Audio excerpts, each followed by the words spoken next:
ఏదైతే సొంత భారతీయ జనతా పార్టీ క్రమశిక్షణకు మారిపోయారంటారు. మరి ఇతర దీని నుంచి వచ్చినటువంటి వాళ్ళు కావడం వలన ఇతర పార్టీల వాళ్ళ నుంచి వచ్చినటువంటి వాళ్ళే కావడం వల్ల జరిగిందా లేకపోతే ఏమైందో తెలియదు. కానీ మొన్ననే చెప్పుకున్నాం, జమిలీ ఎలక్షన్కి సంబంధించినటువంటి బిల్లు లోక్సభలో ప్రవేశపెట్టేటటువంటి సందర్భంలో అందరినీ సభకు హాజరు కమ్మనమని చెప్పి 3 లైన్ల విప్పు జారీ చేసింది భారతీయ జనతా పార్టీ. సాధారణంగా విప్పు జారీ చేశాక ఆ పార్టీకి సంబంధించిన విప్పులు ఒక్కొక్కరికి ఇంతమంది ఎంపీలు అని చెప్పి కేటాయిస్తారు. వాళ్ళు అది ఫాలోఅప్ చేసి వాళ్ళందరూ సభలో ఉండేటట్టు చూసుకోవాలి. మరి వాళ్ళు విఫలమయ్యారా?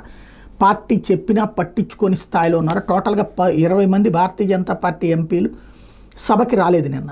అది పెద్ద సంచలనాత్మకమైనటువంటి అంశమైంది. ఇందులో పోనీ చోటా మోటానా లేకపోతే కొత్తగా వచ్చిన వాళ్ళు తెలియని వాళ్ళ అంటే కేంద్ర మంత్రులు గిరిరాజ్ సింగ్, నితిన్ గడ్కరీ, జ్యోతిరాదిత్య సింధియా, సిఆర్ పాటిల్, శంతను ఠాకూర్, జగదాంబికా పాలు, బివై రాఘవేంద్ర, విజయ్ బాఘేల్, ఉదయరాజు బొంసాలే, జగన్నాథ్, అట్లాగే జయంత్ కుమార్ రాయ్, వి సోమన్న, చింతామణి మహారాజ్ కూడా సభలో లేరన్నటువంటిది తేలింది. తద్వారా భారతీయ జనతా పార్టీ ఇప్పుడు వాళ్ళందరికీ నోటీసులు ఇచ్చి అసలు విషయం ఏంటో తేల్చుకునేందుకు సిద్ధమవుతోంది, ఆగ్రహం వ్యక్తం చేస్తోంది.